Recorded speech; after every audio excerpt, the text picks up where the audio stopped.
I've got three of them with me here today. This first one, this little guy, this is the lute. You notice it's got this teardrop-shaped body, it's got this bowl for a back, and it bends back here at an angle. An instrument of roughly this description was the most popular instrument in Europe, all the way through the Renaissance. It entered Europe as the oud. It came from the Middle East. It came from what is now Iraq. And the oud is still played all over the place, but with the Moorish conquest of Spain and with various other sorts of relationships that Middle Eastern peoples had with European peoples, the oud entered Europe and it turned into the lute. By the Renaissance, it was super duper popular, and this particular lute, though it was made in the 90s in Vancouver, BC, is a pretty exact copy of one that was made in Venice in the 1560s. It has a total of 13 strings, but I play them as though they are 7. I've got some double strings. 1, 2, 3, 4, 5, 6 double strings and 1 single string.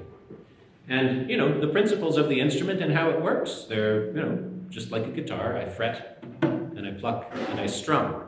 But you've had a chance to hear all 3 of the instruments that I play tonight, or this afternoon. And so you might have noticed that of all the instruments, this one is the one that sounds not the softest, no, but the most as though from afar. And it's a beautiful and refined instrument, and for people of the Renaissance, it particularly, the educated classes of people that would have enjoyed the kind of music that you're hearing tonight, this afternoon, pardon me, I keep saying that, the lute would also have had heavy connotations of humanist ideals, the symbol of Apollo, of poetry and balance, and what people are capable of when they put their minds to it, by golly, doing the right thing. Which is one of the reasons why, if you were a class act kind of person in the Renaissance and you're getting your portrait painted, having a lute somewhere in there was a good indicator that you were real top shelf sort of person. Now, like I say, the lute speaks as though from afar. Now, think for a moment, if you will. And when I say it speaks from afar, one of the things that characterizes that is that you can hear all of the voices. They all kind of sing together, right? All the ranges of the lute. It goes from this note here, this nice plummy bass note. That's a D below bass clef, and this is a G on the second line of treble clef. And its somewhat impractical highest note is a G right on top of treble clef. Now, think of your favorite Renaissance painting. It might be a picture of the Holy Family. It might be a picture of, it might be the Mona Lisa. It might be whatever, your favorite Renaissance painting. Now, what characterizes the composition of that picture? It's very harmonious. You might be definitely supposed to look at the baby Jesus more than you look at St. John the Baptist, and that'll be indicated somehow, but you've still got access to the whole picture, right? And it's all suffused in the same kind of golden, glowing light. And if you think of Renaissance music in kind of that same way, all the ranges of the music, the highest and the lowest and everything in the middle is ostensibly of equal importance, yeah? And so the lute is kind of the perfect instrument for that sort of music. Now, what happened in around 1600 was that the Renaissance ended and the Baroque period began. A lot of different things changed. Now think of your favorite painting by Caravaggio. Now, Caravaggio, most of the canvas is shrouded in dark. Like he must have used so much brown. Like he must have absolutely bought out all the brown paint at the art store every time they got some in. And then your focus, your eyes are drawn with laser-like intensity to something dreadful happening over here in the corner that's brilliantly lit, right? So what is it that gives that painting so much of its power is this polarity of light and dark. Play of light and shadow all of a sudden is the most important thing, and your attention is being not subtly drawn to the subject. Your attention is being forced onto it. You can't look away from the subject. There might be all kinds of other interesting things happening in the painting, and there almost always are, but your attention is being wrenched over here to where Judith is cutting this guy's head off, or whatever. And or something less horrible. But but still, you can't. You're being pulled a lot more.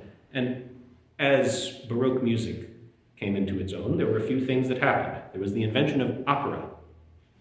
Now, opera is not generally characterized by all the voices being of equal importance. Who's the most important? It's where we even get the word from. Prima donna is your soprano. She sings the tune.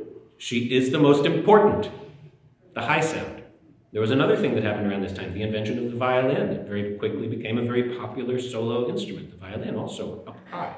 Now, these powerful high sounds that we're now declaiming and expressing and wrenching their listeners' emotions, they needed a robust bass line to support them. And this beautiful plummy didn't quite have the juice. So we hit upon this idea of sawing off the bent back part and gluing on an extension to send another set of strings a yard to my left. Making this old thing, the theorbo. It is still a lute. It still has the teardrop-shaped body. It still has the bowl for a back. But it just keeps going that way. And this is a 14-string instrument. It's 14 strings that I play as though they are 14. They are single and not double. Because one of the things about double strings is they don't make you louder. They just make your sound richer and fuller. And one of the problems with double strings is you can't just claw them. You can't just tear into them because they will clank against each other.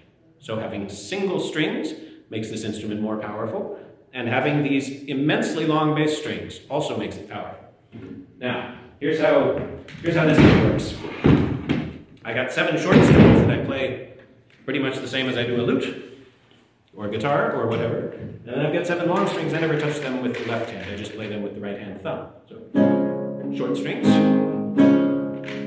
long strings.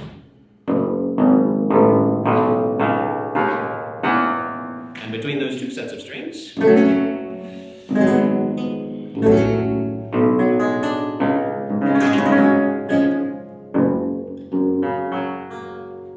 I've got one complete accompanist that can also drive the bass like a truck. And that's the theorbo. It stayed popular in Europe through most of the rest of the Baroque period. And there's another instrument that was in its ascendancy in Europe during that time, which is this little guy here, the guitar.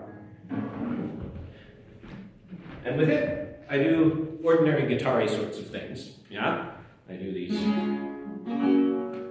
It's tuned even like a modern guitar. For those of you who are familiar with the guitar, anybody plays guitar? No, okay. So if you lose your low E string, you've got a Baroque guitar. And but this instrument it's a fun one to play because even though it is small and even though it is cute and even though it is pretty, when I play it in a modern orchestra, like a big old symphony orchestra, the thing is, you can put any amount of force into this thing you want, and it cuts right through. Or you can do beautiful, sensitive things with it. So this is the Baroque guitar.